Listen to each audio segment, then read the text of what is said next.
O que eu vou fazer na minha apresentação é resgatar 4 coisas, 4 ideias que são muito óbvias do debate ao redor do presidencialismo e parlamentarismo e como afeta as relações executiva e legislativa, a forma de governo. Então, algumas das questões já foram analisadas esta manhã, mas eu acredito que para o debate é necessário repensarmos e lembrarmos de algumas das questões que foram importantes neste debate.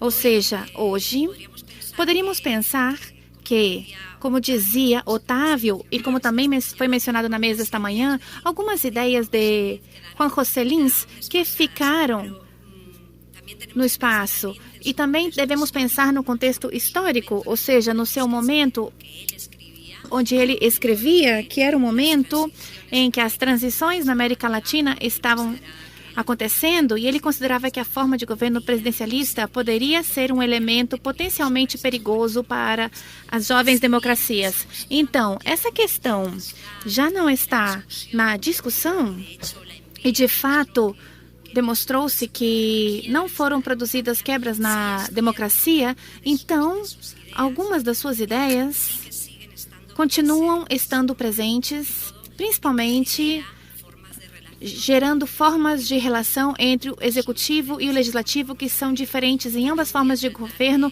e que eu vou tentar resgatar, não introduzindo o debate em termos normativos de o que é melhor ou pior, simplesmente para que possam compreender que existem diferentes incentivos que hoje ainda existem. Então, este debate pode, em termos estritos de sobrevivência das democracias, pode ter terminado.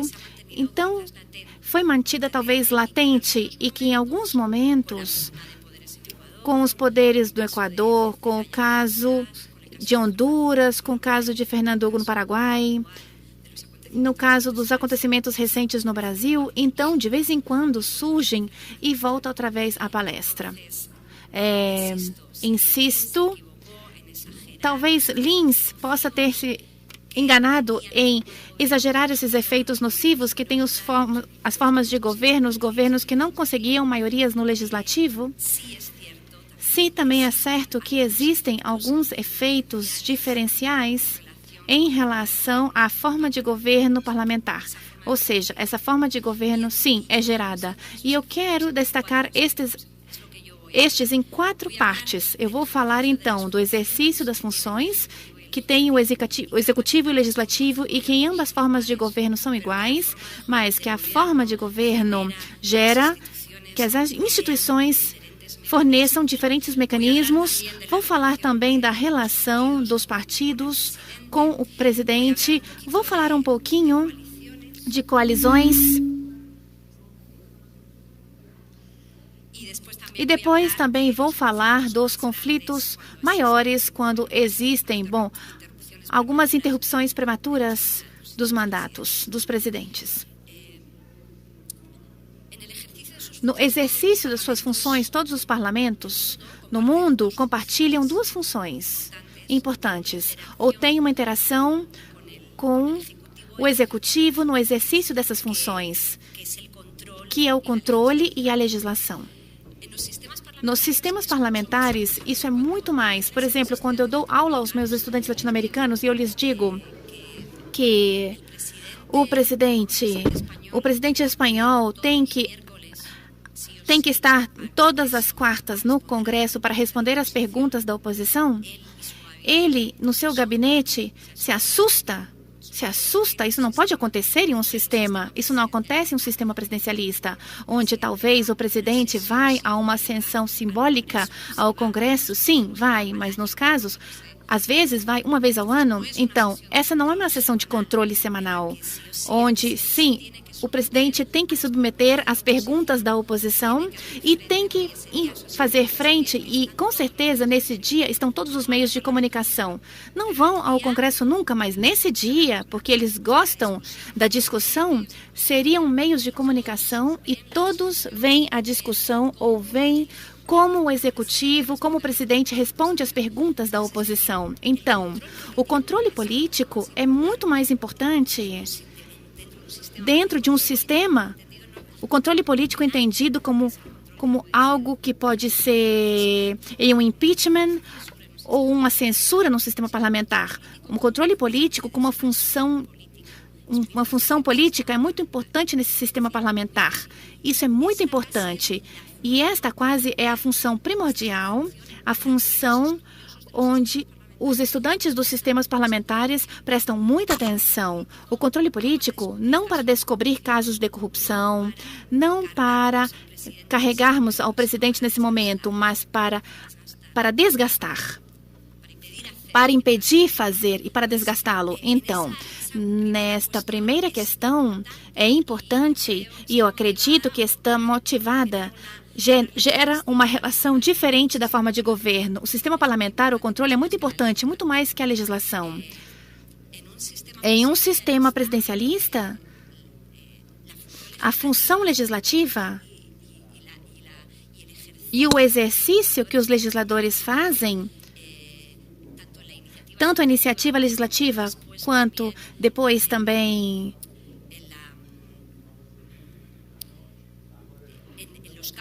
nas mudanças que são feitas nas leis que apresenta o executivo, é muito importante. Em um sistema parlamentar, praticamente a função legislativa está nas mãos do governo. No momento que existe um governo apoiado por uma força parlamentar, os legisladores deixam governar e deixam que as leis e que a agenda legislativa está sempre nas mãos do governo.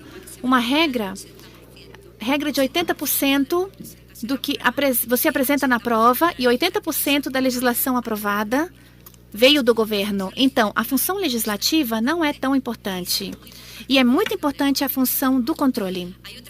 Há uma outra coisa que também é diferente nos sistemas de governo e que tem a ver também com a forma de governo, é a bicameralidade. Sistema presidencialista, o sistema bicameral.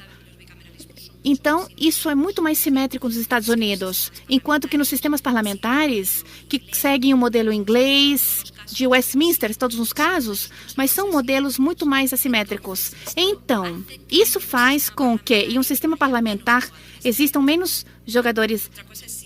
Outra coisa, se já o país é federal, aí fica mais difícil. Então, no sistema parlamentar, há menos jogadores. Uma vez que formamos esse governo, é mais fácil para o presidente governar e trabalhar. Porque também outra coisa dos sistemas parlamentares relacionados com a função legislativa é que o presidente não tem capacidade para inventar as leis. Se você não gosta da lei emanada pelo parlamento, você tem que ter julgado isso antes. Então, essa é uma outra coisa que configura umas relações diferentes no exercício das suas funções. E também a própria organização interna e das regras de jogo fazem com que seja muito mais fácil para essa parte legislativa que sustenta o governo controlar o que acontece no parlamento, principalmente na questão da legislação.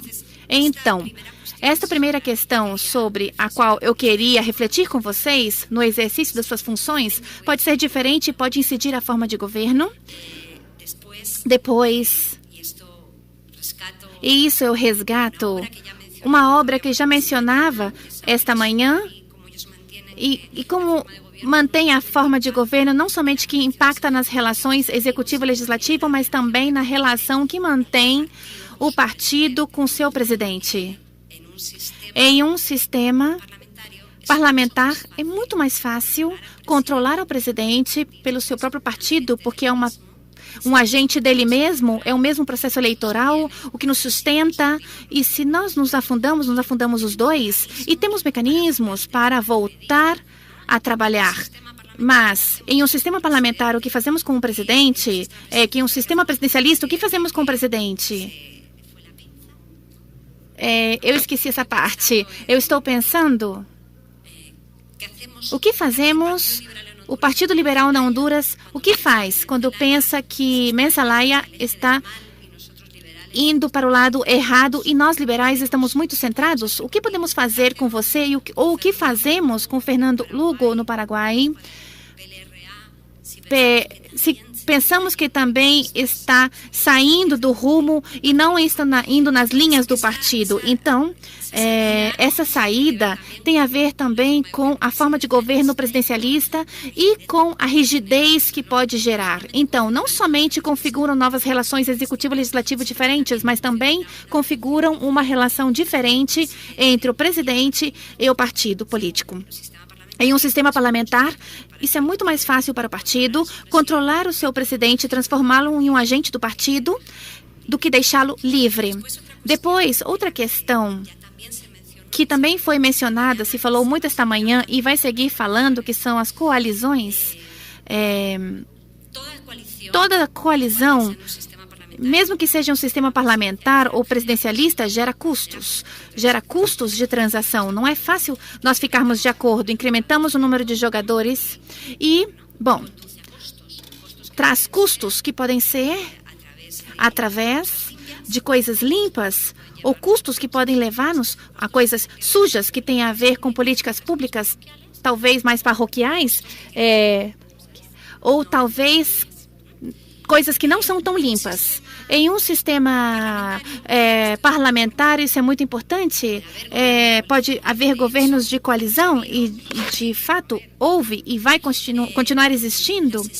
A sessão, quando é eleito um presidente, de qualquer forma, um presidente que tem maioria absoluta e não precisa de uma coalizão, são eleitos os parlamentares com um programa de governo. E nessa sessão de posse, não é somente dada a confiança a esse presidente, é dada a confiança a ele e é um programa que ele deve expor publicamente no parlamento. Ou seja, esta questão programática faz com que o estabelecimento da coalizão talvez seja mais difícil negociar para fazê-lo, mas não leva a uma patrimonialização do Estado tão forte como pode ser gerada em alguns casos no estabelecimento de coalizões em sistemas presidencialistas. Estou pensando em coalizões programáticas, disso foi falado esta manhã, com relação a coalizões no que nós fazemos é compartilhar as cotas, as exposições, os cargos de confiança. E isso, eu estou pensando, por exemplo, na Bolívia, como funcionava esse sistema que durante muitos anos foi o exemplo na América Latina, um sistema que resistia. É um sistema que, a partir da lógica, talvez, de um sistema parlamentar, não se poderia entender uma aliança entre um avanço do ditador que atuou nesse momento. Esta pressão que aconteceu entre um ditador, que foi muito séria, essa pressão, e que tem apenas 7 anos uma aliança com o movimento de esquerda revolucionário, aos que, digamos, os que foram presos, perseguidos, exilados. Então, não pode ser entendida essa lógica a partir de uma questão programática. Então, seria essas coalizões que têm a ver mais com questões de patrimonialização, de patrimonialismo, que podem afetar a confiança dos cidadãos nos partidos políticos a longo prazo e afetar a sua própria sobrevivência. E esse tipo de coalizão também enfraquece os próprios partidos políticos. Então, essa é uma questão que também eu queria refletir ao redor da forma de governo. As coalizões nos sistemas presidencialistas geram mais custos. Eu vejo custos de transação superior.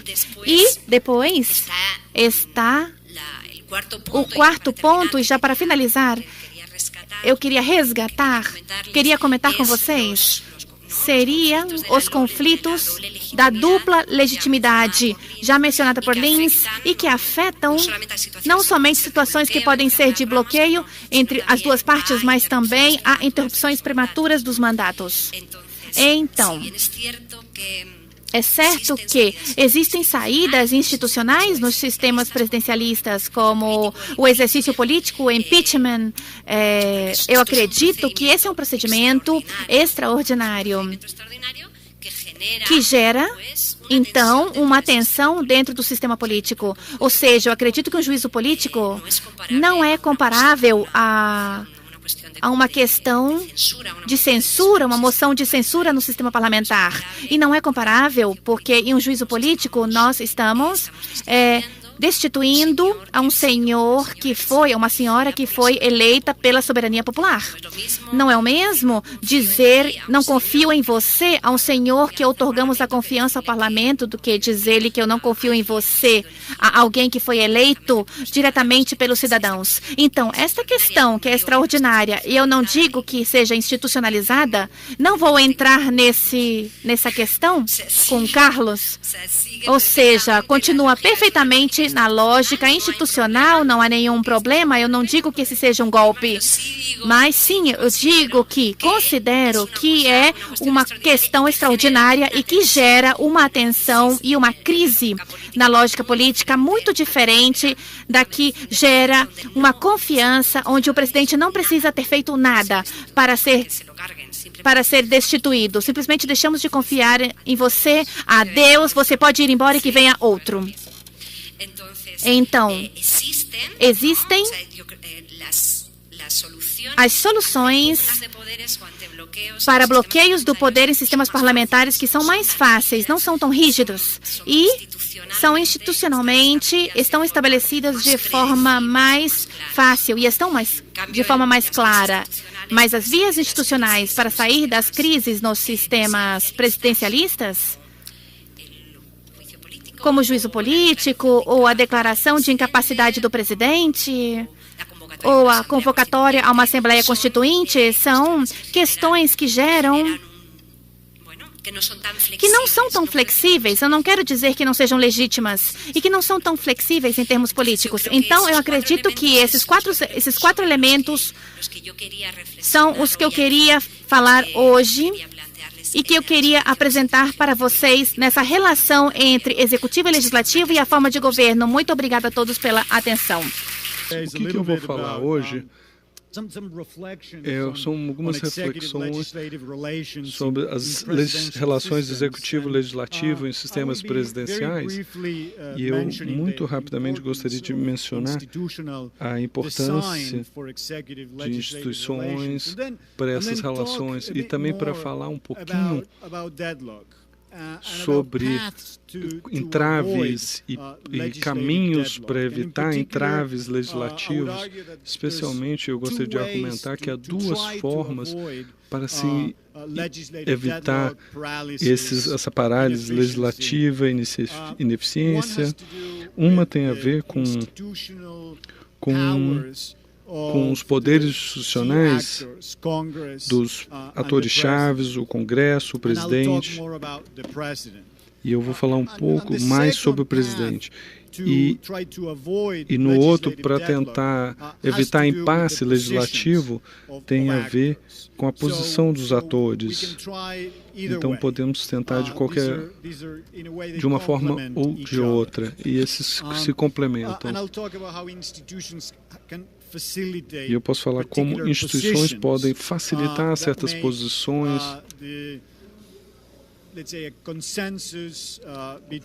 que possam criar um consenso entre os poderes executivos e legislativo como mais prováveis ou mais viáveis. Então, nós sabemos que no sistema presidencialista, como o executivo e o legislativo relacionam entre si e que isso é de importância, isso tem sido central a muitos trabalhos. Nós vemos isso quando constituições estão sendo reformadas, que essa relação entre os poderes ocupa muito das discussões, mas eu acho que também atraiu a atenção de muitos cientistas sociais, economistas e, claro, cientistas políticos. Tem havido estudos de como instituições afetam o equilíbrio do poder, a efetividade do governo, isso já por mais de 100 anos. Muitos dos apresentadores mencionaram Juan Lins, mas esse debate dos anos 80 e 90 é a terceira onda de debate, se quiser falar, sobre presidencialismo. Alguns começando na Primeira Guerra, outra logo depois da Segunda Guerra, e a terceira nos 80s e 90s. Então, há uma longa história de análise institucional do presidencialismo e do parlamentarismo.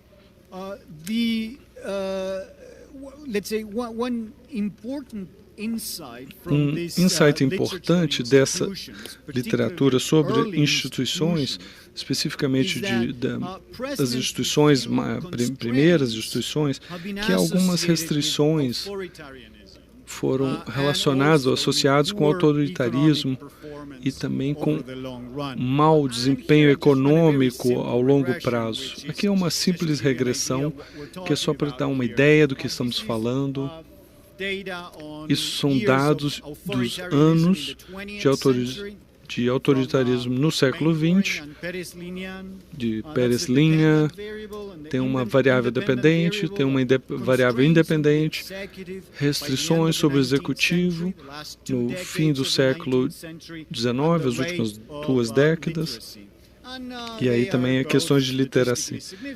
Apesar dos dois serem estatisticamente significantes, vamos explicar 3/4 da variação dos dados. Minha conversa não é sobre isso, mas só para indicar que sabemos algumas coisas de como as instituições afetam a política,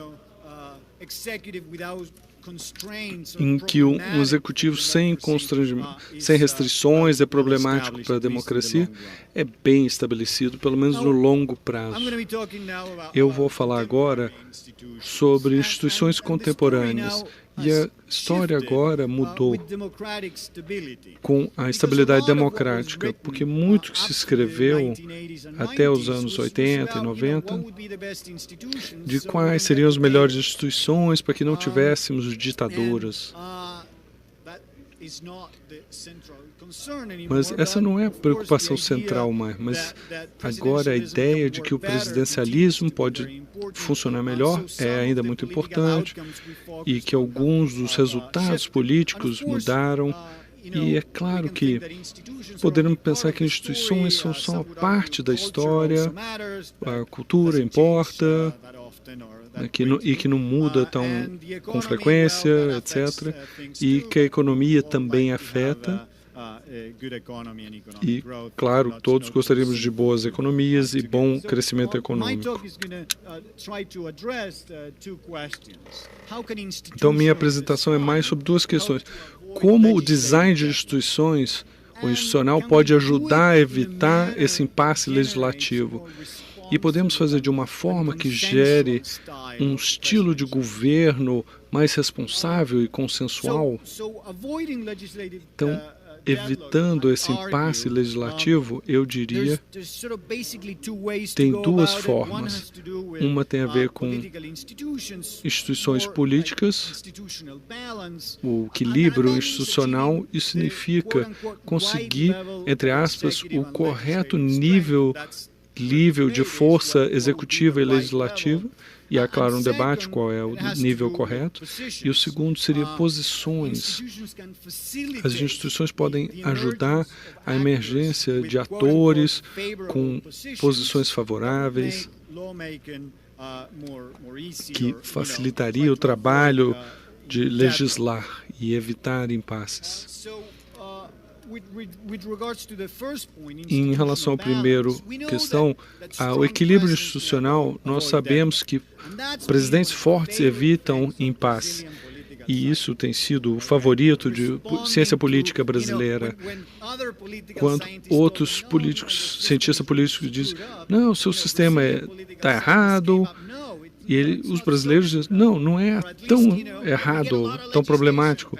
Temos muita legislação que passa apesar de ter um Congresso muito fragmentado. Essa é uma das questões.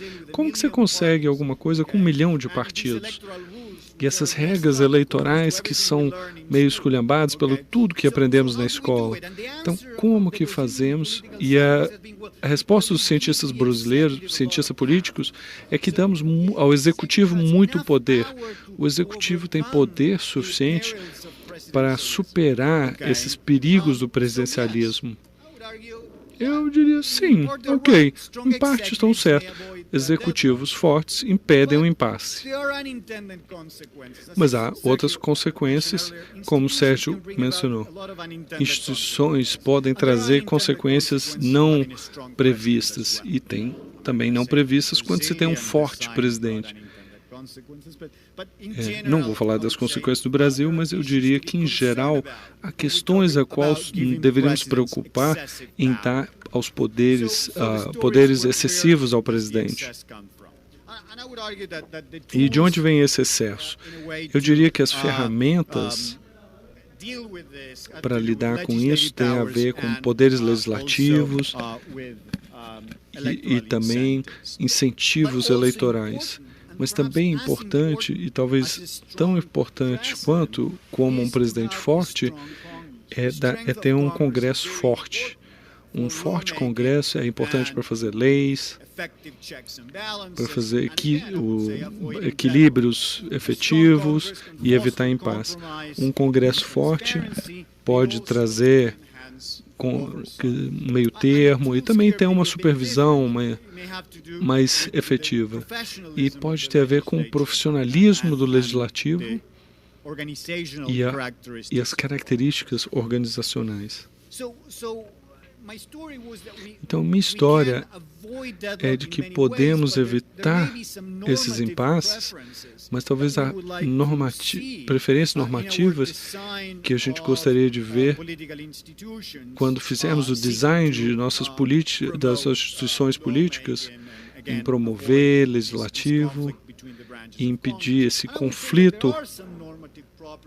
E há umas propriedades normativas das quais podemos pensar para ter instituições políticas saudáveis. Uma que eu mencionaria, 4 que eu menciono propriedades, é descorajar, desincentivar ações unilaterais, em que você precisa do consentimento explícito de atores institucionais para mudar o status quo. Encorajar transparência e clareza de responsabilidade. Então, compelir atores a tomarem posições e evitarem atrasos ou não ação. E eu vou dar exemplos disso no momento. Ajudar a criar oportunidades para consenso e a criação de coalizões e desencorajar presidentes para usarem os recursos do Poder Executivo para se perpetuarem em sua posição. E eu vou falar de algumas instituições específicas, eu vou dar alguns exemplos. Diminuir o veto, relevância de limites de reeleição, etc. Então, poder por decreto. Esse é bem controverso. A maioria dos países latino-americanos não tem. Não é redução... decretos que possa ser usado em guerra. Não, é para legislar mesmo. A maioria dos latino-americanos não tem essa autoridade de decretos. Pode ajudar a evitar situações de impasse, pode aumentar a designação de responsabilidade, mas eles encorajam o unilateralismo e descorajam a criação de um consenso e a transparência. O Otávio botou um ranking de democracia na América Latina e os 3 países mais altos, que é Chile, Costa Rica e Uruguai, os presidentes legislam sem a necessidade de decretos. Se for ter, alguns são melhores que outros. Então a Argentina tem um design péssimo para decretos por autoridade.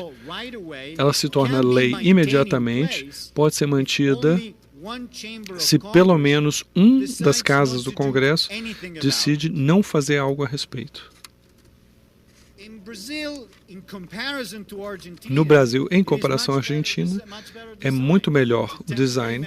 É uma medida temporária que vai até o topo da agenda. Você sabe como funciona. Não significa que os decretos brasileiros, essas medidas medidas no Brasil sejam boas, mas é só a quantidade limitada que leva a algo que Otávio mostrou mais cedo, que é presidentes escolhem aquele caminho para legislar. E é a forma em que todas as leis relevantes passam no Brasil. Se você vê leis ordinárias, a quantidade que passa é a mais baixa da América Latina. Menos de 40% das leis? Isso é terrível. A média é 60%, no Chile 80%, menos de 30%. É igual aos piores cenários no Equador, em que o país estava se desmanchando. Então, voltando aos poderes de veto, esses são presentes a todos os países, mas eles têm designs muito diferentes. É um poder negativo em que você só diz não. Isso pode gerar impasse.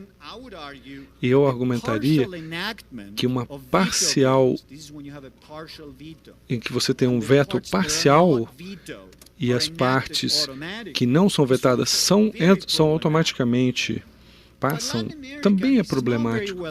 Mas isso está muito bem na América Latina. Então, pelo menos 10 países da América Latina têm o que nós chamamos um poder de agenda positiva incluído no poder de veto. O presidente pega, em vez de dizer não, ele pode amendar mais uma e mandar para o Congresso. Não por apagando, mas por reescrevendo e mandando de volta ao Congresso. Todos os países que têm esse procedimento, os presidentes quase nunca usam o veto negativo, porque eles têm a oportunidade de oferecer uma contraproposta e quase sempre se usam disso e gera oportunidades para consenso e para algum tipo de assentamento. Então, esses negativos, por exemplo, como os Estados Unidos, que só permite ao presidente dizer não, ou a Argentina, que permite o automaticamente de um que foi parcialmente vetado.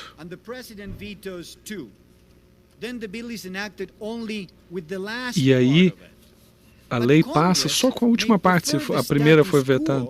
Mas o Congresso pode preferir o status quo do que essa lei meio Frankenstein que passou. Mas o Congresso pode falar nada, virou lei.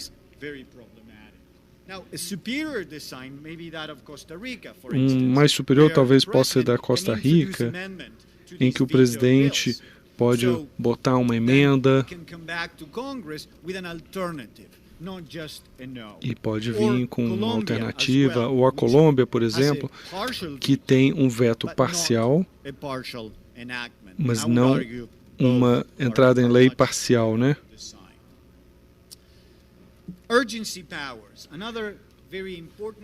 Urgências, poderes de emergência, né?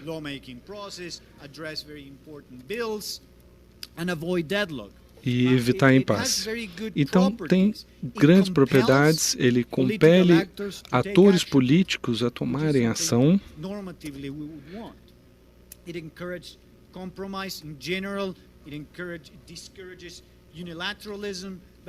E descoraja o unilateralismo, etc. Mas, enfim, os detalhes é que é o diabo, né? Então, por exemplo, o Chile tem 3 tipos de procedimentos de urgência, um dos quais que obriga o Congresso a responder em 3 dias. Isso é muito problemático. Um outro problema com a urgência no Chile, como essas medidas temporárias, o que acontece? Que 70% que que o presidente introduz, o legislativo introduz, tem um pedido de urgência. E isso incomoda a todos e diminui a importância da urgência, né? Então, um design muito melhor era botar um limite de quantos pode-se ter em qualquer momento. Outra questão é o do Uruguai, que é problemático.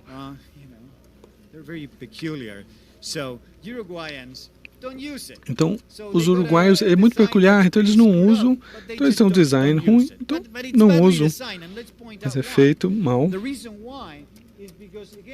E o motivo é porque você tem, ele se torna lei automático se o Congresso não fizer nada. E uma das questões que eu fiz mais cedo, a gente quer que os atores tenham uma posição. E quando passa automaticamente é problemático. E como eu falei, vai ao topo da agenda, tem prioridade, etc. Limites.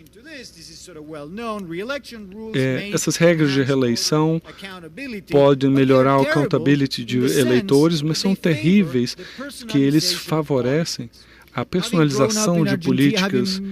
E como eu vivi muitos anos na Argentina, eu fui criado lá, eu posso dizer que é algo muito ruim. A personalização de política é um câncer na América Latina e a reeleição incentiva isso. E é problemático nesse sentido. É óbvio que eles entram nessa competição, nas reeleições, eles têm recursos, exposição de mídia, aversão a risco pelos eleitores e também encoraja, e talvez os brasileiros saibam alguma coisa, encoraja o uso dos recursos do Estado para ajudar o que quer se reeleger. Então, há vários muito ruins, como a Venezuela, Nicarágua, em termos de equilíbrio institucional, que teve contra o Supremo lá, mais debate poderia ser México e Guatemala. E no Brasil e Argentina é que você tem 2 termos consecutivos, mas eles podem voltar das cinzas dos seus sucessores para tentar novamente voltarem ao poder. E Chile, Costa Rica, Uruguai são melhores, claro. Eu só tenho alguns minutos. Eu queria indicar que o Congresso é tão importante quanto o presidente quando estamos falando de design. E tem algumas coisas sobre o Congresso. A experiência dos membros importa. Nos Estados Unidos houve muito sobre limites de reeleição, porque os legisladores passam uma vida inteira e 90% se reelegem. E na América Latina é o oposto. Na maioria dos países latino-americanos, não temos membros profissionais. E isso dá muito poder ao executivo.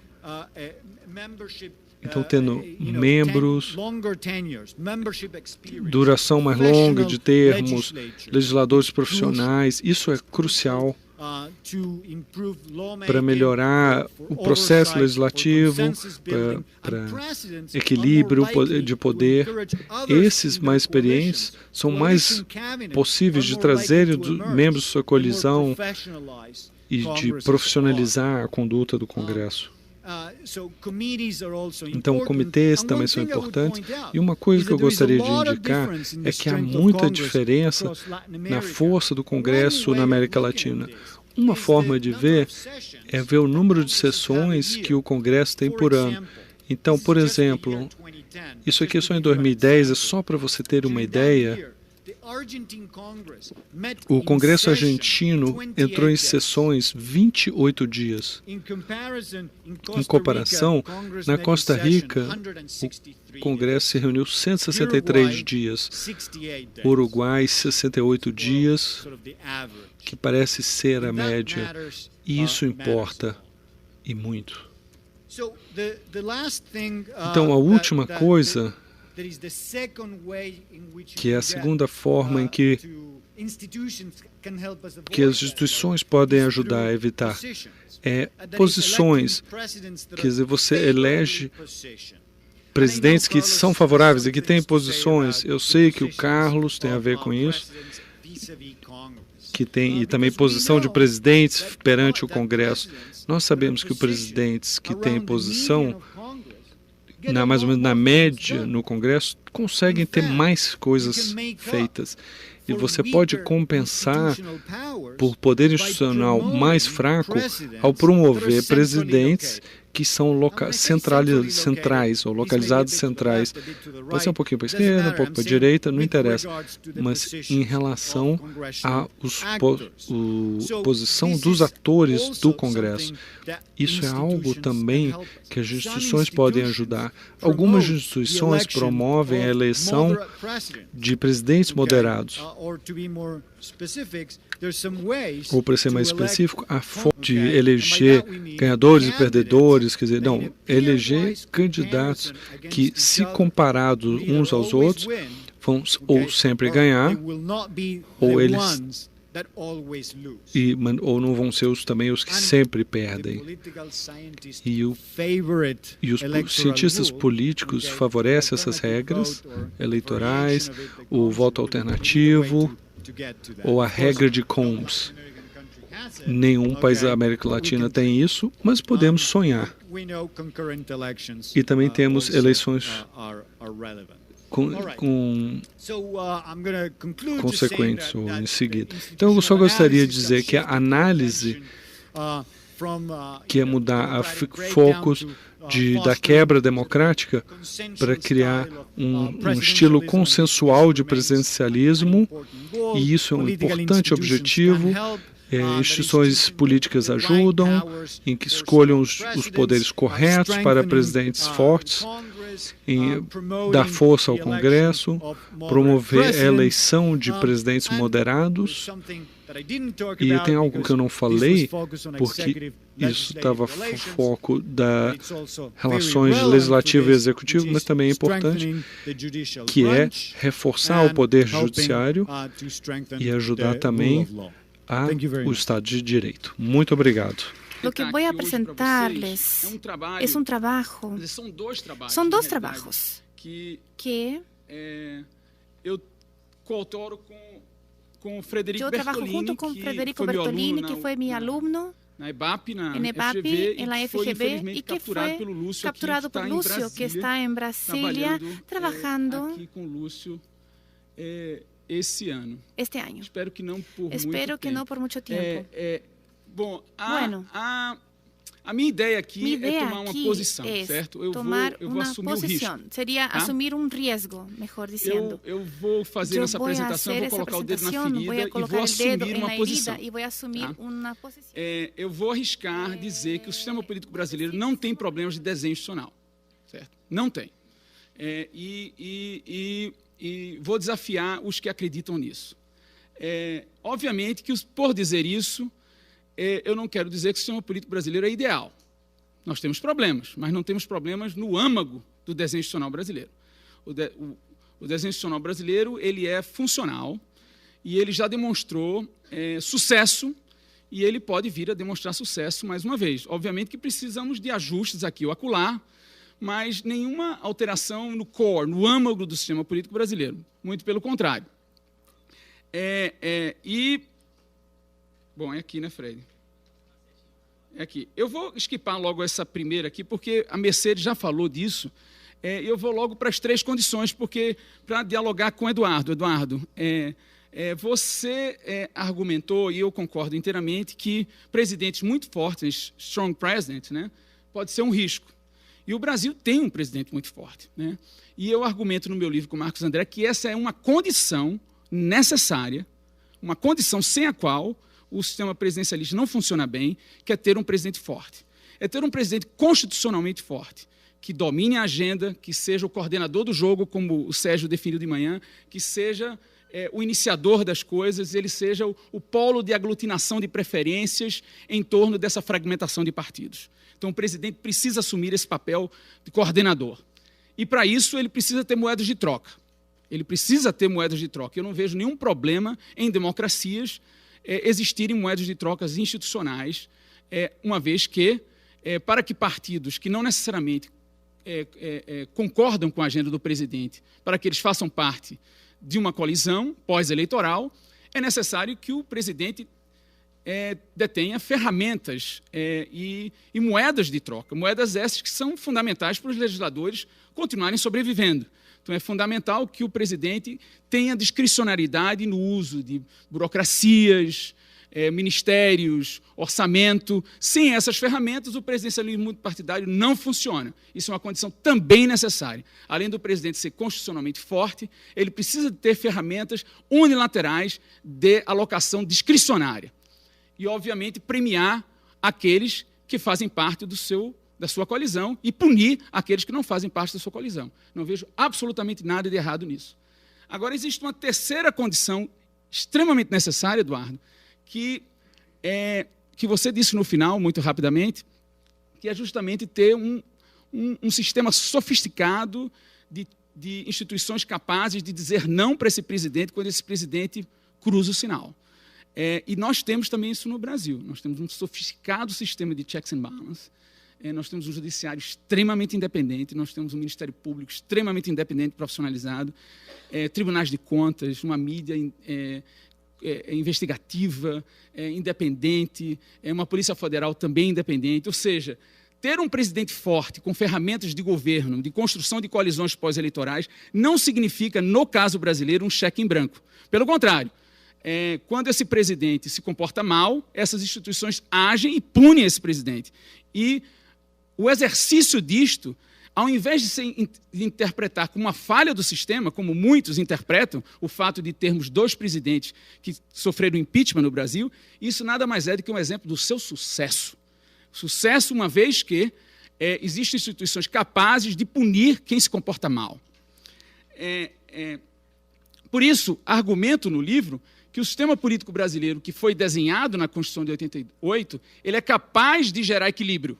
Ele é capaz de gerar equilíbrio, ele é capaz de gerar cooperação, ele é capaz de evitar deadlocks, ele é capaz de evitar stalemates, ele gera capacidade dos atores e agentes econômicos cooperarem, gerarem equilíbrio macroeconômico, diminuição de pobreza, diminuição de desigualdade. Esse sistema político já fez isso. Estabilidade democrática, não existe nenhum ator político no Brasil que joga fora do jogo democrático. O Sérgio definiu muito bem isso hoje pela manhã. Quer dizer, o jogo é completamente estável, graças a esse sistema político brasileiro. Bom, essas são as 3 condições necessárias que eu falei antes. E a teoria que nós argumentamos para que esse sistema de presidencialismo multipartidário funcione de forma eficiente é que, quando esse presidente é eleito, ele tem que ser um bom gerente. Ele tem que saber utilizar as peças de gerência de coalizão.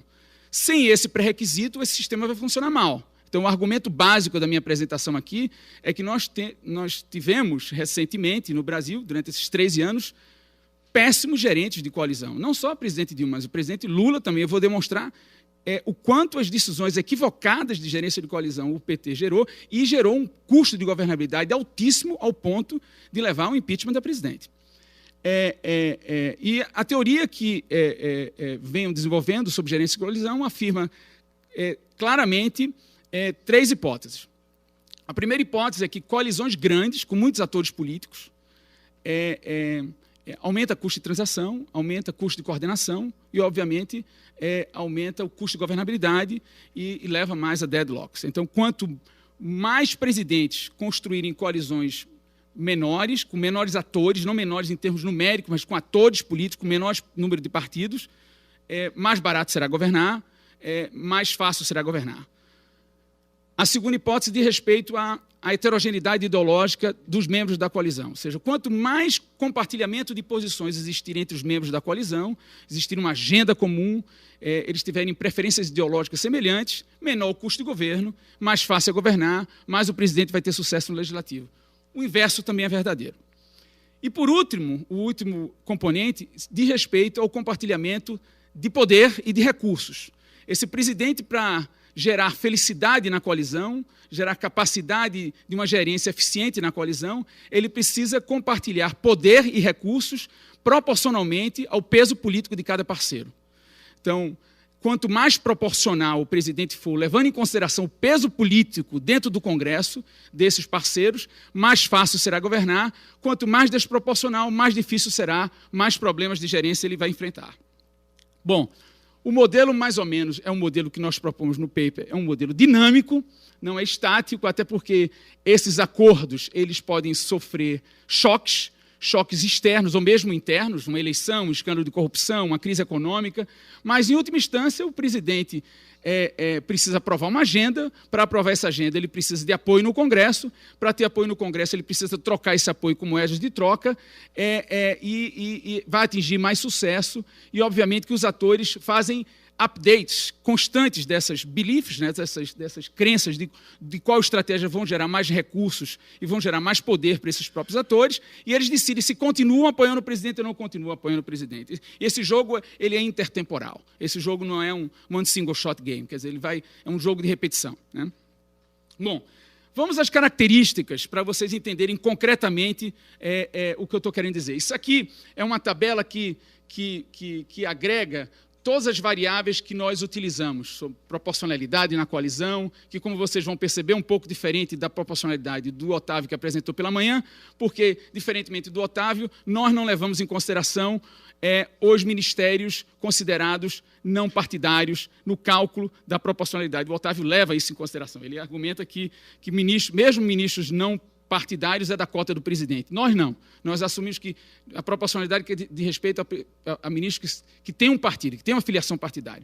E como percebemos, surpreendentemente, até para mim e para Fred, quer dizer, o governo mais coalescente, ou mais proporcional, depois da nossa redemocratização, é o governo Temer.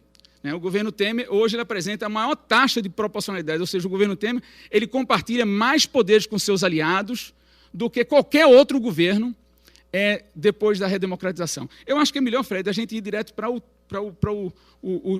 coisa, né? Porque ir um por um é melhor ir para a coisa que a gente tem um tempo restrito. Isso aqui foi um índice que nós criamos que mensura o custo que o presidente enfrenta por lidar com essa coalizão, né? Esse custo ele é mensurado pela quantidade de ministérios, pelo orçamento de cada ministério, bem como pela quantidade de recursos orçamentários que são transferidos através de emendas parlamentares no orçamento. E nós fizemos uma agregação de todas essas variáveis, fizemos uma análise fatorial de componente principal e saiu esse índice de custo de governo.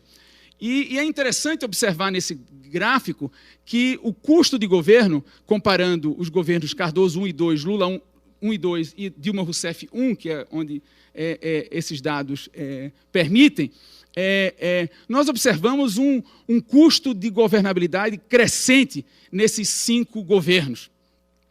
E o mais interessante é que não só o custo total aumentou, mas os componentes de custo também mudaram.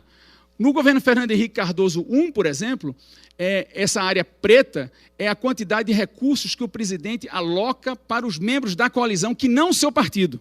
E a área cinza é a quantidade de recursos que o presidente aloca para os membros do seu próprio partido. Como a gente dá para perceber, os governos 1 e 2, Cardoso preferiu transferir mais recursos para os parceiros do que para o seu próprio partido. Isso se inverte completamente na gestão petista.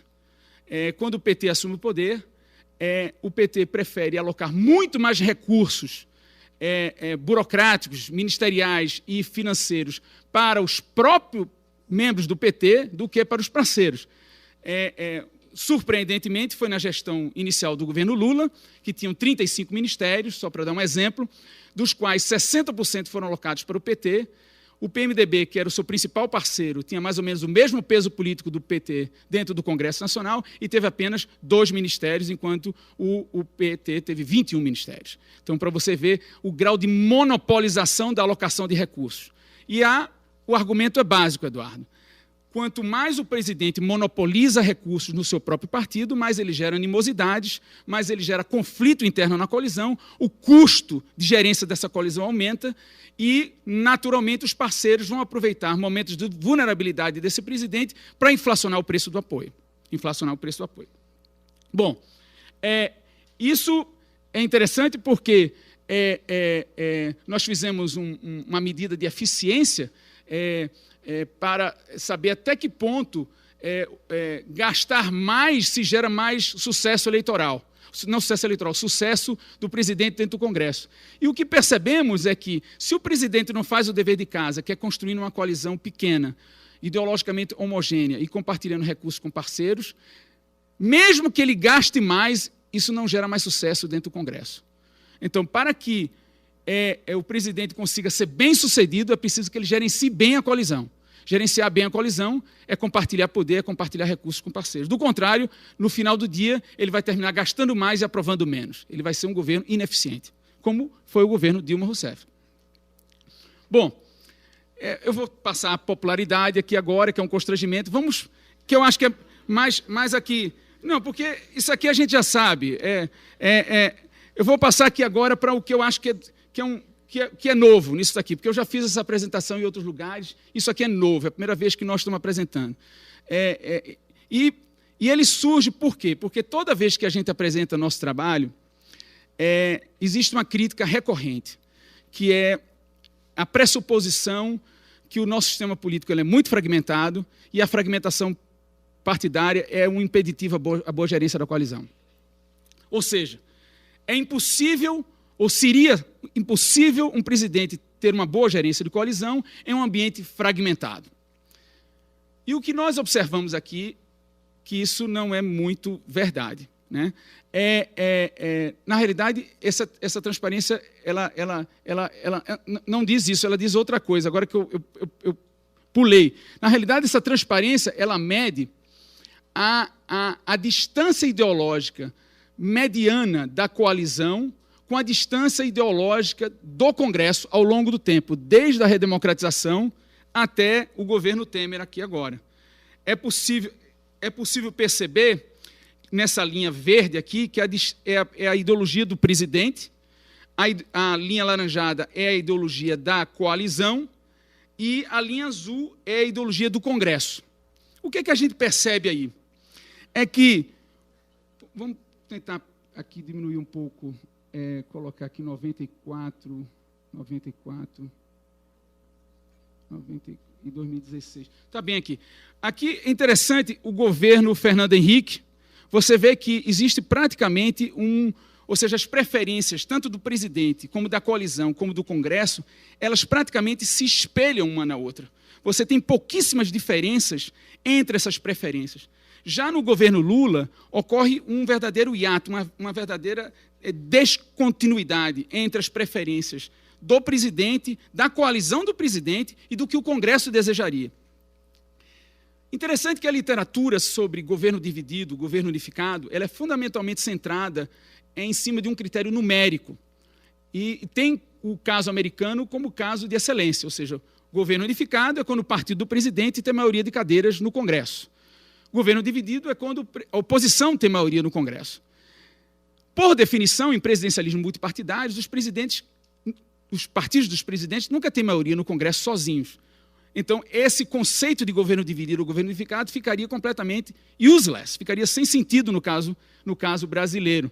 Só que tem uma literatura nova que argumenta que, além do critério numérico de governo dividido, existe um critério substantivo. Um governo unificado, um governo dividido pode ser interpretado a partir do grau de identidade de preferências entre os atores políticos. Nesse sentido, o governo Fernando Henrique foi um governo de presidencialismo multipartidário, unificado, uma vez que as preferências do Congresso e da sua coalizão eram representativas, enquanto a preferência da coalizão dos governos do PT não eram representativas, né, da preferência do plenário. Isso, consequentemente, aumenta o custo do governo, aumenta a dificuldade de governar. Interessante é que, se a gente diminuir aqui e colocar só Dilma, eu acho que a gente tem um próximo, não tem? Por exemplo, se eu colocar aqui, você nota que o governo Temer já tenta corrigir essa debilidade que os governos petistas tinham, né? Fica mais claro ainda quando a gente analisa cada uma das variáveis de gerência de coalizão. Esse primeiro gráfico diz respeito a uma medida de fragmentação partidária, que é uma medida mais sofisticada do que fragmentação, que é um índice de necessidade de coalizão, que, na realidade, ele tem como seu numerador o número de cadeiras que o partido do presidente tem no Congresso, na Câmara, desculpe, sobre o número de cadeiras que os membros da coalizão têm. Ou seja, você pondera pelo peso do partido do presidente. E você nota que, de fato, a fragmentação partidária no Brasil aumentou. Mas, analisando especificamente duas situações polares, né, que eu quero ver examinar o papel da fragmentação, nós podemos observar um momento de transição entre o governo Cardoso II e Lula I e o governo Rousseff II e Temer I, que eles tinham basicamente a mesma fragmentação partidária. Estava em torno de 60, né, no governo entre Cardoso e Lula, mas mesmo com a mesma fragmentação partidária, presidentes tiveram escolhas diferentes de como gerenciar sua coalizão. Ou seja, o presidente Cardoso gerou uma coalizão mais proporcional, uma coalizão com menos concentração de poder, uma coalizão menos heterogênea e uma coalizão menor do ponto de vista de atores políticos. Enquanto o governo Lula gerou uma coalizão com menos compartilhamento de poder, com mais concentração de poder no PT, extremamente heterogênea e extremamente grande relativamente comparado com Cardoso. Bom, vocês poderiam me perguntar, mas naquele momento a fragmentação partidária não estava tão grande.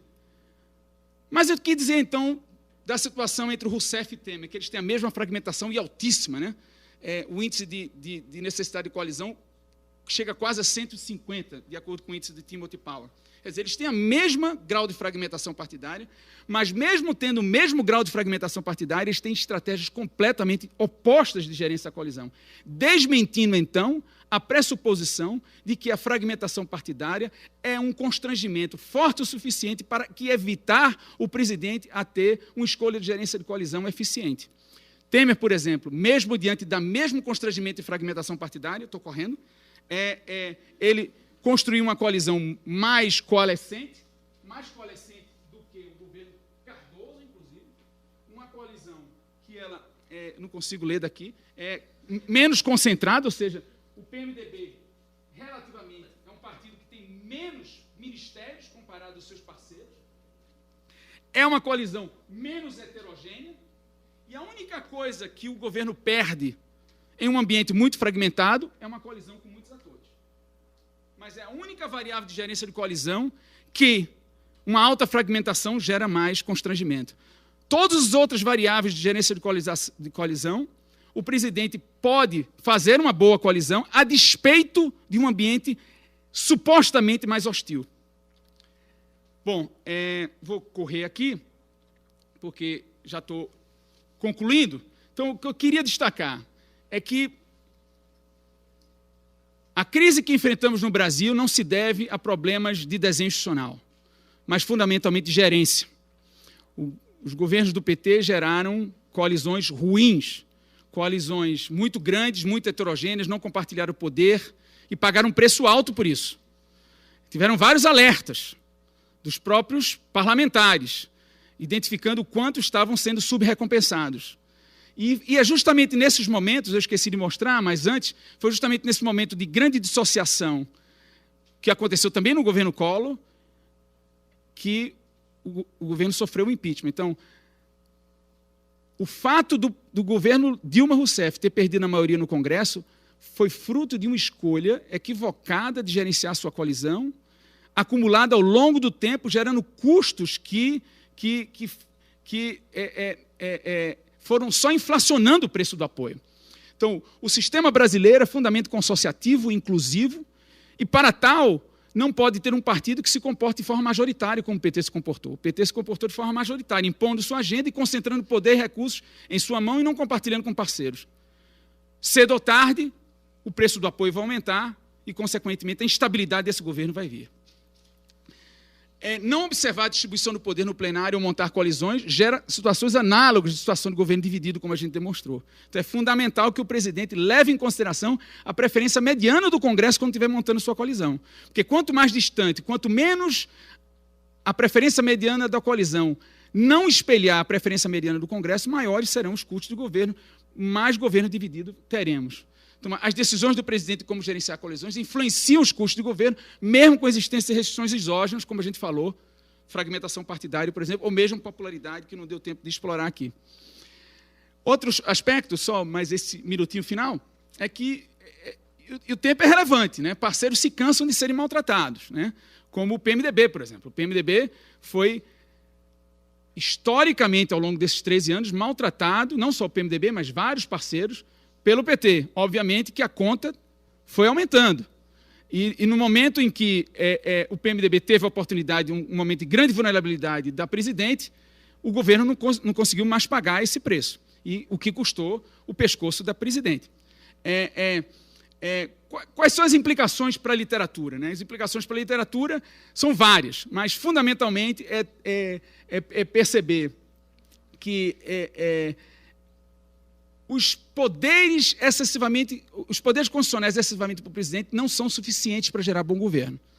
Além do presidente ser constitucionalmente forte, que é fundamental, que é uma condição necessária para que o presidencialismo multipartidário funcione bem, é fundamental também que esse presidente seja um bom gerente, saiba como gerenciar a sua coalizão. Sem isso, o presidencialismo não funciona. Se não fizer o dever de casa, não importa o quanto mais gaste, isso não vai gerar mais eficiência. E, por último, isso foi um aspecto que foi, isso eu vou fazendo propaganda do meu novo livro, está aqui,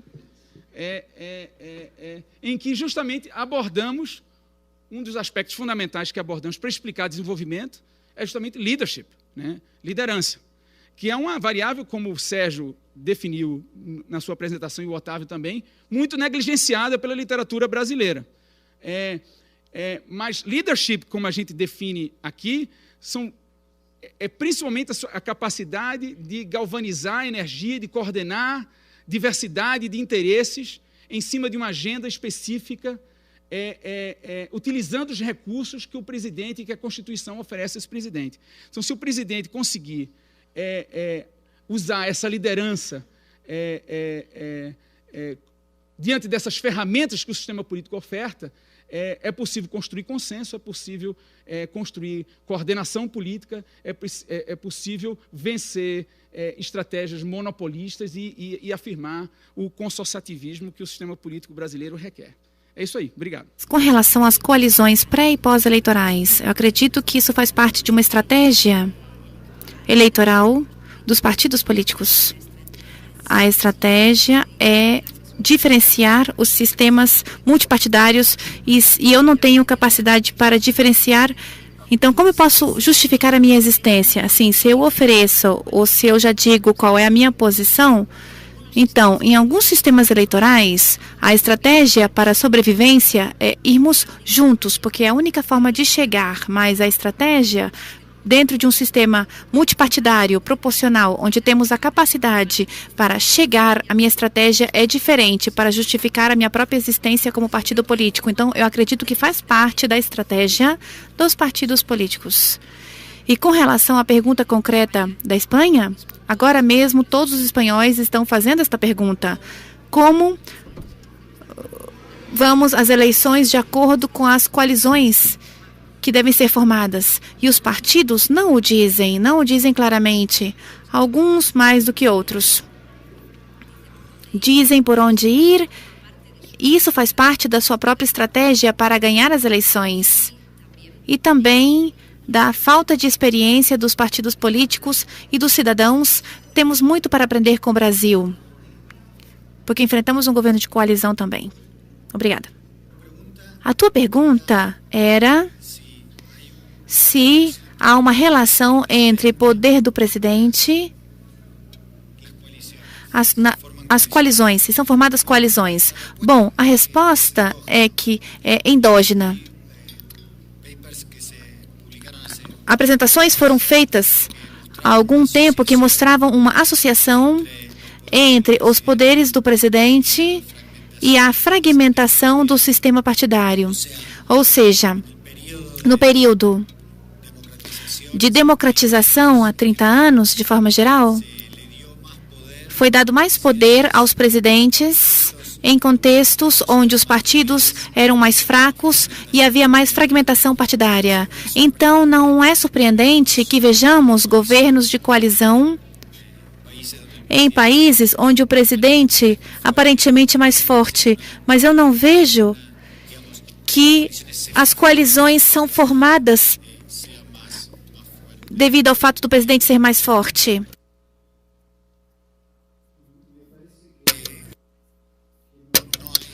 Eu acredito que não há, digamos, que os incentivos para participar no governo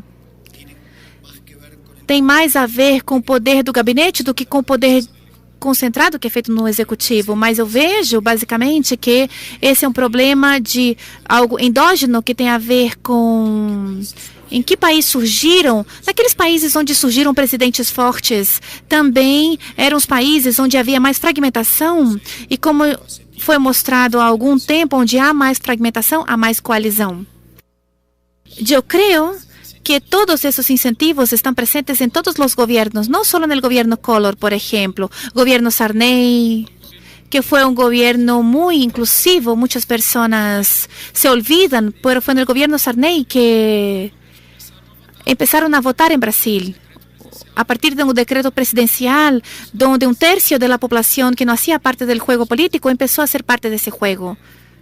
En el gobierno Sarney que tuvimos la creación del sistema de salud universal descentralizado, salud, educación universal básica, previdencia rural, seguridad rural, todas esas políticas muy inclusivas. Cometimos el equívoco de pensar que políticas inclusivas ocurrieron solo en el gobierno Lula. Entonces, todos los gobiernos post-redemocratización fueron muy inclusivos porque la agenda de la inclusión se convirtió en una creencia que dominaba en el país. El modelo de desarrollo fue un modelo que excluía. Crecimos mucho, pero no compartimos y aumentó la desigualdad. Entonces, todos los gobiernos post-redemocratización fueron constrangidos por una agenda de inclusión. Así yo creo que es obvio que todos los presidentes, no solo la agenda de inclusión, pero cualquier agenda, hace parte de la coalición. En la coalición del gobierno Temer existe claramente una agenda de equilibrio fiscal, una agenda de control inflacionario, de mantenimiento de las políticas de transferencia de ingresos. Y esas agendas de políticas también unifican los aliados. En el gobierno Fernando Henrique, claramente la agenda principal es una agenda de control de la hiperinflación, implementación de un grupo importante de disciplinas y responsabilidad fiscal. Así creo que policy cycling va a estar siempre presente, no es contradictorio. Esos office cycling como vote policy cycling están siempre presentes. Y es muy difícil decir que un gobierno priorizó más un aspecto que otro aspecto en su gerencia de coalición. Todas esas son elementos que están presentes. ¿El parlamentarismo presenta alguna ventaja con relación al combate a la corrupción? ¿Hay un mecanismo propio que usted puede pensar? Para Eduardo, de Marilia Arantes, al respecto del equilibrio de poderes. En un país como Brasil, donde la democracia es joven y las personas tienen una cultura política muy débil, ¿cómo usted ve que un Congreso fuerte puede ser fuerte, o sea, considerado a través de la ciencia política? Y para finalizar, hay varias preguntas para Carlos, pero voy a unirlas porque hay muchas que se refieren a la misma cosa. Entonces, algunas son de Juliana, de André Borges, que más o menos hablan del mismo asunto. Son preguntas simples. ¿Por qué Lula consiguió y Dilma no? Para empezar, una pregunta que todos hacen, que quema casi la boca. Después, algo que Juliano presenta es saber sobre las medidas provisorias. Ellas fueron cambiadas, particularmente con Dilma 1 y Dilma 2. Las enmiendas parlamentarias pasaron a ser obligatorias Entonces, ¿cuál será el efecto para las próximas gestiones, particularmente en el caso Temer y otras? Después, hay una pregunta de Laín que pregunta, considerando la necesidad, disponibilidad de bienes e intercambio por éxito de la presidencia, ¿cree que la aprobación del instrumento de presupuesto tuvo un rol importante en la inclusión de la presidenta Dilma? Y para finalizar, por parte de Edimar, él hace una pregunta simple. ¿Usted cree que el PMDB va a seguir con esa lógica de coaliciones? ¿Alguien aún tiene interés en tener PMDB como... PMDB tiene interés em ir como vice de alguém? Eu não conheço nenhum estudo empírico que avalie que o parlamentarismo possa ser uma forma de governo onde exista menos corrupção. Eu acredito que a corrupção não depende da forma de governo, mas da classe política, da ética, e depende também do exercício da responsabilidade. Mas quando falou da função de controle, e esta função é muito importante no sistema parlamentar, me referia ao controle político. Nos casos de corrupção, não está isso. Nos casos de corrupção, não estão os meios de comunicação, a justiça. O controle político é principalmente uma função de desgaste político. O que queremos é ganhar a próxima eleição. Mas a corrupção a coloca em outros lugares. E assim, eu não acredito que dependa da forma de governo, depende da classe política. Eu vejo que um Congresso forte, falamos mais, talvez, da presidente forte, mas um Congresso forte é importante. E eu vejo que, em comparação com outros países, o Congresso do Brasil é muito forte. Com relação ao preparo dos seus membros, óbvio que há outros problemas, mas o nível de reeleição é alto, as comissões são relativamente fortes. Eu não vejo que seja um problema para a democracia no Brasil. Vejo que é um benefício para a saúde, a democracia brasileira, que o Congresso continue sendo forte. E talvez melhore em alguns aspectos. Talvez o tema da corrupção, que foi mencionado antes. Esse é um ponto, mas não tenho tanta certeza. Há normas internas que poderiam levar a uma maior transparência. Mas, de novo, os detalhes, os políticos são especialistas em passar pelas normas que eles mesmos criam, passar por cima dessas normas. Então, com relação à corrupção, também não é tão fácil. Por que Lula conseguiu e Dilma não? Não conseguiu e ele conseguiu com relação à coalição. Es eso que nosotros queremos decir. Yo no creo que la gerencia de Lula fue bien sucedida. Yo creo que él costó mucho. Em função da estratégia de montar uma coalizão muito grande e concentrar poder e recursos no PT, não disponibilizou, não sobrou recursos para os parceiros. E tenho argumentado, inclusive, em outros trabalhos, que essa estratégia, inclusive, é que gerou incentivos para que o PT encontrasse moedas heterodoxas de recompensa, porque todas as moedas legais de recompensa já estavam na mão dos políticos filiados ao PT. Né? A grande maioria dos cargos na burocracia, a maioria dos ministérios, a grande quantidade de emendas no orçamento foram para filiados no PT. Logo, faltou moeda de troca para os parceiros. E como eles já eram subrecompensados, a cada votação o preço inflacionava. Certo? A cada votação o preço ficava mais caro. Então, o mensalão, na minha opinião, foi isso. Né? O esquema do mensalão foi fruto dessa má gerência. Certo? Então, por esse aspecto, eu acredito que a gerência de Lula não foi bem sucedida. Eu acho que Lula não recebeu impeachment por várias razões, mas primeiro porque eu acho que a oposição fez um cálculo equivocado de acreditar que Lula estava morto, de que ele estava politicamente morto, ele teve uma queda muito drástica na sua popularidade logo depois e a avaliação que se fazia é que ele não iria se recuperar. Então, tinha-se o risco na oposição de que mais um impeachment, muito próximo do impeachment do presidente Collor, iria desestabilizar o Brasil. Então, a oposição errou, na minha opinião, disso, não puxou o impeachment do presidente que deveria ter, né, porque desenvolveu o esquema do mensalão logo no início do seu governo.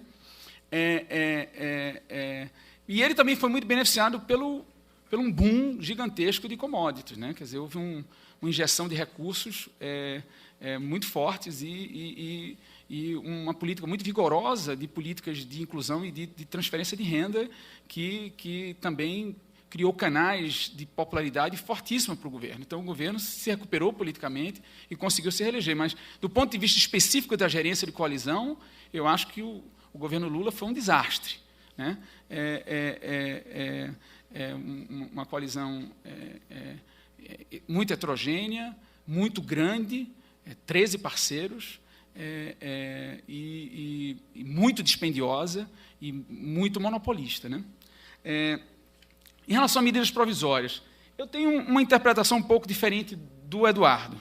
Eduardo interpreta medidas provisórias ou poder de urgência apenas sob a perspectiva unilateral, né? Unilateral action, ou bypassando uma suposta arena adversarial do Congresso. Então, o presidente anteciparia que o Congresso iria criar obstáculo para a sua agenda e ele usaria mais nosso trabalho, Lúcio, publicado, quando foi? 2005, Lúcio? 2005, a gente está ficando velho. Não é tão tarde assim, não. Nós publicamos no... Mais recente.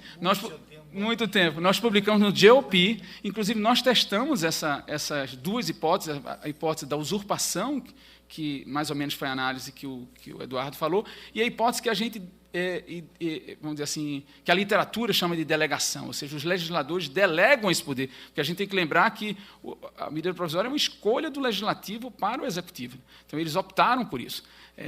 E, ao fazer isso, eles imaginavam que o presidente podia agir, ser o agente do legislador, né? Então, a relação principal agente aí. Nesse sentido, na nossa análise, não chegamos a uma conclusão muito clara se a teoria da usurpação ou a teoria da delegação, porque nenhuma dessas teorias consegue dar conta. Tivemos presidentes que se comportaram muito do ponto de vista da delegação e tivemos presidentes que se comportaram de forma unilateral. Então, esses dois mecanismos estão presentes, né? Depois, pode ser. Eu acho que foi muito ruim a decisão do Congresso de aprovar o orçamento impositivo, né? Um equívoco dos legisladores retirarem do presidente essa discricionalidade deles alocarem recursos para os seus parceiros, né? E eu acho que isso se deveu justamente porque o presidente não soube, os presidentes petistas não souberam lidar com esse instrumento de forma proporcional. E como os parceiros do próprio presidente foram subrecompensados com emendas no orçamento, a única alternativa que eles viram para amarrar as mãos do presidente foi impor o orçamento impositivo. Mas isso é muito ruim, uma vez que retira essa ferramenta para o executivo de gerência da coalizão. É o fine-tune, né? Então, na realidade, vamos dizer, o estoque, né? São ministérios, são cargos na burocracia que você não pode mexer todo o tempo, e orçamento é ali que você regula na margem, quem está subrecompensado ou quem está mais recompensado, você dá mais ou dá menos orçamento. Quer dizer, com o orçamento impositivo, isso retirou essa arma, essa ferramenta da mão do presidente. O que vai acarretar, na minha opinião, é a utilização de outros recursos. Recursos não de emendas mais, mas vai, na realidade, aumentar o preço de gerência da coalizão. Porque, no momento que os legisladores internalizarem que os ganhos do orçamento são independentes do seu comportamento favorável ao presidente, o presidente vai ter que encontrar outra moeda de troca para conseguir impor apoio. Então, eu acho que foi muito ruim essa decisão do legislativo quer dizer, bom, e por último, sei lá, se o Temer vai continuar presidencialismo de coalizão, óbvio, não houve alteração constitucional, não houve alteração institucional, as regras do jogo são as mesmas. Então, se somos institucionalistas, acreditamos que as instituições geram incentivos para os atores políticos. Se a gente não teve alteração de regra, os atores vão se comportar da mesma forma. Então, ele está se comportando. Na realidade, o PMDB montou uma coalizão muito mais rígida, muito mais eficiente até o momento. A gente tem que ver, esperar o tempo para ver se essa coalizão vai gerar sucesso legislativo a baixo custo, como a minha teoria espera. Queria aclarar que a mim eu diferenciava entre as diferentes regras do decreto e da urgência. As diferentes normas do decreto e a urgência. Os detalhes para afirmar que certos desenhos tendem ao unilateralismo e outros não. Então, eu vejo que não há uma discrepância. Então, a medida temporária do decreto no Brasil está muito melhor desenhada do que na Argentina, especificamente porque na Argentina é uma medida unilateral, onde o decreto se transforma em lei imediatamente e o Congresso tem que votar uma lei contra, dizendo de alguma forma, para que deixe de estar funcionando. Se uma Câmara decide não atuar, é suficiente o decreto que esteja vigente e que o desenho brasileiro era superior no sentido de que o decreto era somente temporário e era necessária a aprovação do Congresso e que, além disso, ia, digamos, ao topo da agenda no Congresso. Então, nesse sentido, eu não vejo que as medidas temporárias sejam unilaterais. Agora, o que diria é que, de algum modo, não vejo que sejam necessárias.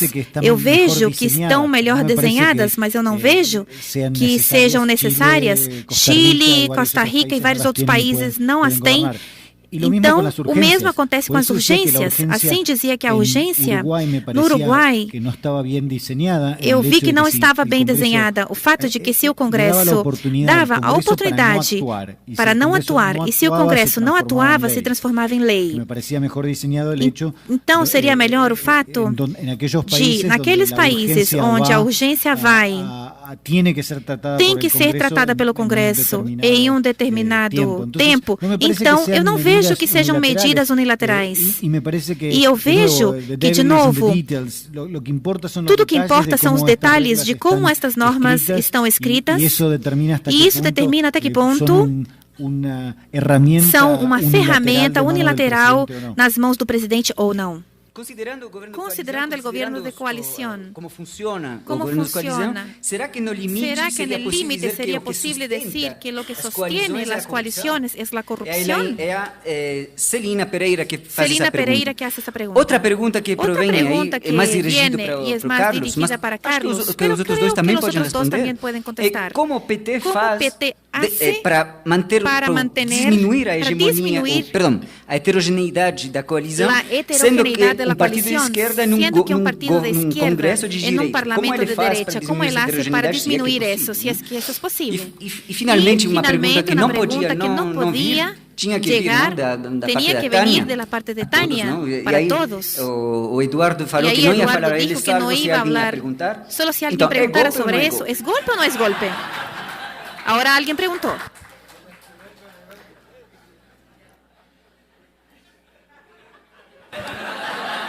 Ninguém quer responder, não? Nadie quiere responder. Essa pergunta é muito interessante. ¿Hasta que ponto? Coalizão é sinônimo. O governo de coalizão ele gera mais corrupção ou não? Não existe uma resposta conclusiva a isso, né?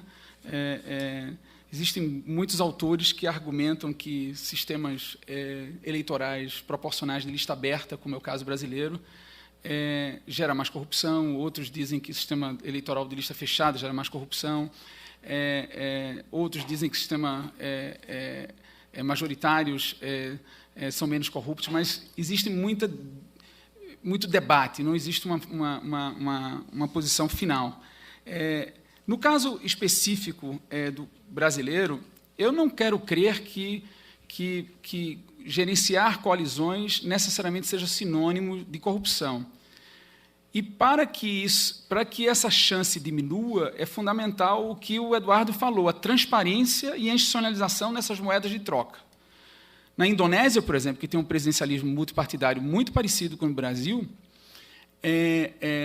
lá na Indonésia existe um placar, existe uma placa com o peso, e essa informação é completamente pública, os jornais, com peso específico sobre o que cada ministério gera de benefícios para cada partido. Então, partido A ganhou o ministério B, então ele já tem 15 pontos. o partido C ganhou o Ministério Y, já tem 30 pontos. Então, quer dizer, o jogo é completamente transparente, a sociedade sabe de antemão quais são as moedas de troca, por que os parceiros estão topando em apoiar esse governo e qual o peso de cada um nesse jogo. Eu acho que ganharíamos muito, no caso brasileiro, se os políticos tornassem mais transparente essas moedas. Moedas essas que já estão claras, né? Ministérios, burocracia, emendas no orçamento, são moedas institucionais, não tem corrupção nisso. Não tem corrupção nisso. Eu acho que se tornar mais claro e não ter receio de debater com a sociedade sobre essas moedas, dizer que o nosso sistema político requer trocas, e não há nada de errado nisso, pode ter constrangimento moral, mas não tem ilegalidade nisso, eu acho que nós só ganhamos com esse grau de clareza, né? Bom, em relação ao PT, né, o PT poderia ter feito diferente, sim. Eu acho que o PT poderia ter feito diferente. O PT, eu acho que ele preferiu ser proporcional com os parceiros internos e desproporcional com os parceiros externos. Vocês vão concordar comigo que o PT é um partido que tem muitas tendências internas, né? Muitas frações, muitos partidos dentro de partido. E foi muito difícil para o Lula dizer não para essas frações. Imagina só se o Lula iria chegar para Miguel Rosseto, naquela época, com ligações diretas com o MST, e dizer, não, o MST não vai ter ministério, mas eu vou dar ministério para o PMDB, que o PMDB tem voto no Congresso, mas o MST não tem voto no Congresso. Não dava. O MST estava do lado de Lula, lutando 30 anos na pobreza, enfrentando muita gente, enfrentando pão e água durante muito tempo. Então, foi muito difícil para isso, né? Então, as pressões internas foram muito maiores, né? E o PT cedeu. Mas o PT poderia ter feito diferente, poderia ter buscado uma coalizão de centro. E foi buscar extrema-direita e extrema-esquerda passando pelo centro. Quer dizer, é uma verdadeira gelatina de coalizão, foi a coalizão do PT. Então, isso teve escolha, a despeito da restrição. E, por último, não foi golpe. Sou o suficientemente viejo como... Seria... Que he vivido golpe militar. Quem viveu um golpe militar... Eu comecei a minha atividade política como estudante sob uma ditadura militar. Então, não foi um golpe. Isso não significa que não tenha sido um incômodo o impeachment. Estou de acordo com o Eduardo, não foi um golpe. Mas eu entendo que existam posturas que se incomodem com isso.